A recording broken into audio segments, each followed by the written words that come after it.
मित्र हो, स्पर्धा गुरु ASP या आपल्या चॅनलमध्ये आपले स्वागत आहे. मित्रांनो, पवित्र पोर्टलवरती एक न्यूज बुलेटिन टाकण्यात आलेलं आहे. ते प्रसिद्धीपत्रक आपल्यासाठी महत्त्वाचं आहे. महत्त्वाचं एवढ्यासाठी की त्याच्यामध्ये आपली जी मुलाखत यादी लागलेली होती, याच्यामध्ये ज्या उमेदवारांनी मुलाखत दिलेली आहे त्यांना नक्कीच निकालाची उत्सुकता लागलेली आहे. तर त्या मुलाखतीचे रिझल्ट म्हणूया आपण, किंवा त्या मुलाखत यादीचा अंतिम निकाल, अंतिम निवड यादी ही कधी लागणार आहे हे या प्रसिद्धीपत्रकामध्ये आपल्याला सांगण्यात आलेलं आहे. सर्वात महत्त्वाचं म्हणजे याच्यामधले ज्या काही सूचना आहेत त्या आपल्यापेक्षा जास्तीत जास्त संस्थांना आहेत, कारण हे प्रसिद्धीपत्रक संस्थांसाठी आहे आणि आपल्याला फक्त याच्यामधून निवड यादी कधी लागेल किंवा ज्या उमेदवारांनी मुलाखत दिलेली आहे, आता समजा एका जागेसाठी 10 उमेदवारांनी मुलाखत दिलेली आहे, तर त्या 10 पैकी नेमकं कुणाचं सिलेक्शन झालं तर याची तारीख, अंदाजित तारीख आपल्याला याच्यामधून समजणार आहे. तर पाहूया आपलं प्रसिद्धीपत्रक. तत्पूर्वी तुम्ही जर चॅनलवरती नवीन असाल तर नक्की आपल्या चॅनलला सबस्क्राईब करा, कारण आपण जी येणारी TET आहे, टेट थर्ड आहे, यासाठी लागणारा जो एक्झाम ओरिएंटेड कंटेंट आहे तो आपण आपल्या चॅनलवरती अगदी टॉपिक वाईज घेत असतो आणि पॅटर्ननुसार घेत असतो. त्यामुळे काय होईल तर तुम्हाला काही टिप्स आणि ट्रिक्सही असतात आपल्या व्हिडिओमध्ये, त्यामुळे त्याचा तुम्हाला नक्कीच फायदा होईल आणि येणाऱ्या परीक्षेमध्ये तुमचा नक्की स्कोअर वाढेल. त्यामुळे आपल्या चॅनलचा नक्की फायदा करून घ्या. अजून जर सबस्क्राईब केलं नसेल तर नक्की करून ठेवा. तर पाहूया आपलं न्यूज बुलेटिन. शैक्षणिक संस्था व्यवस्थापनांसाठी सूचना. आपण आधीच सांगितलेलं आहे की या सूचना आपल्यासाठी कमी आणि व्यवस्थापनांसाठी जास्त आहेत. मुलाखतीसह हा पर्याय निवडलेल्या खाजगी शैक्षणिक संस्थांच्या जाहिरातीतील रिक्त जागांसाठी उमेदवारांच्या मुलाखत व अध्यापन कौशल्यासाठी शिफारसीबाबत. आता याच्यामध्ये काय सांगितलेलं आहे बघा. शिक्षक अभियोग्यता व बुद्धिमत्ता चाचणी 2022 नुसार पवित्र पोर्टलमार्फत शिक्षक पदभरतीची कार्यवाही करण्यात येत आहे. मुलाखतीसह पदभरतीचा पर्याय दिलेल्या शैक्षणिक संस्थांना उमेदवारांचे मुलाखत व अध्यापन कौशल्य यासाठी चाचणी परीक्षेतील गुणवत्तेनुसार सर्वसाधारण गुणवत्ता यादी दिनांक 7/8/2024 रोजी प्रसिद्ध करण्यात आली आहे.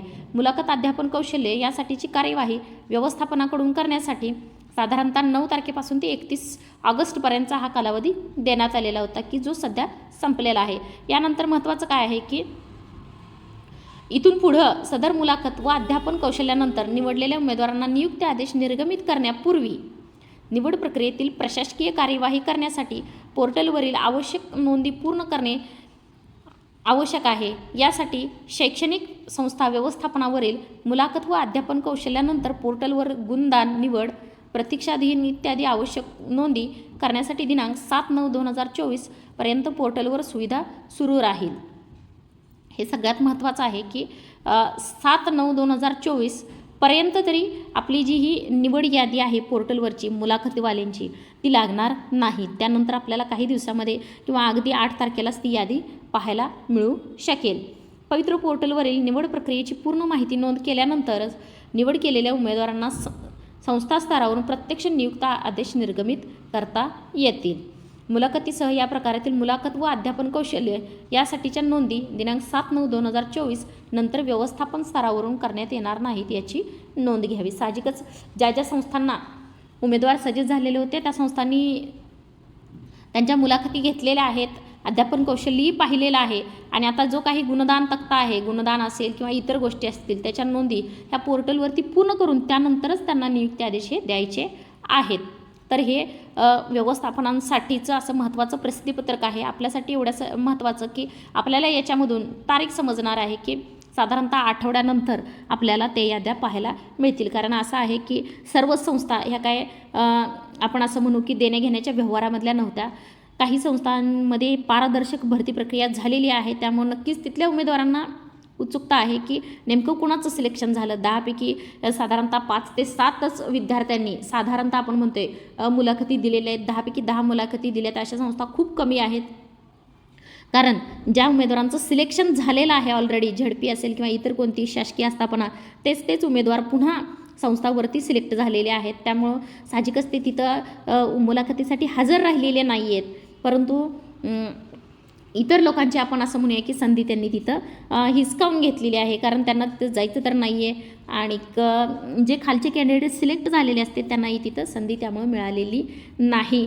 आपण ऑप्टआउटचा ऑप्शनही आपल्या मागणीवरून चालू केलेला होता, परंतु आपल्या असं लक्षात आलं की साधारणतः 50% विद्यार्थ्यांनी ऑप्टआउट केलेलंच नव्हतं आणि त्यामुळं काय झालं की तेच विद्यार्थी पुन्हा त्याच यादीमध्ये आपल्याला नक्कीच पाहायला मिळालेले आहेत आणि असं पुन्हा होऊ नये यासाठी आपलं आंदोलनही चालू होतं. आपण आंदोलनाचं कव्हरेज कोणतंही घेतलेलं नाही, कारण असं आहे की आंदोलन करणाऱ्यांची स्थिती तिथली काय आहे याचा जास्त हे न करता, ओहापोह न करता इतरच गोष्टी जास्तीत जास्त दाखवल्या जात होत्या आणि तसा प्रकार आपण निवडलेला नाही. त्यामुळे आपण आंदोलनाचं कोणताही कव्हरेज व्हिडिओ आपण इथं घेतला नाही, कारण त्यांची जे आंदोलनकर्ते आहेत ते सर्वांच्या वतीनं आंदोलन करत होते, शिवाय अगदी उपोषणालाही बसलेले होते.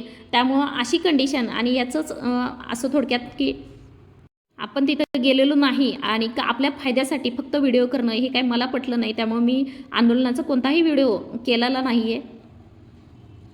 परंतु सध्या आपल्याला 8 दिवसाची मुदत मिळालेली आहे की फेज 2 चालू होण्यासाठी किंवा 10% गैरहजर अपात्र जागा येण्यासाठी, आणि त्या दिवसात नाही आल्या तर पुन्हा उपोषण आहे, आंदोलन आहे. त्यामुळं आपण अपेक्षा करूया की येत्या आठवड्यामध्ये आपल्याला त्या जागा नक्की पाहायला मिळतील. व्हिडिओ जर आवडला असेल तर चॅनलला सबस्क्राईब करा, व्हिडिओला लाईक करा. पुन्हा भेटूया असाच नवीन कंटेंट घेऊन. तोपर्यंत आजसाठी थांबूया इथेच.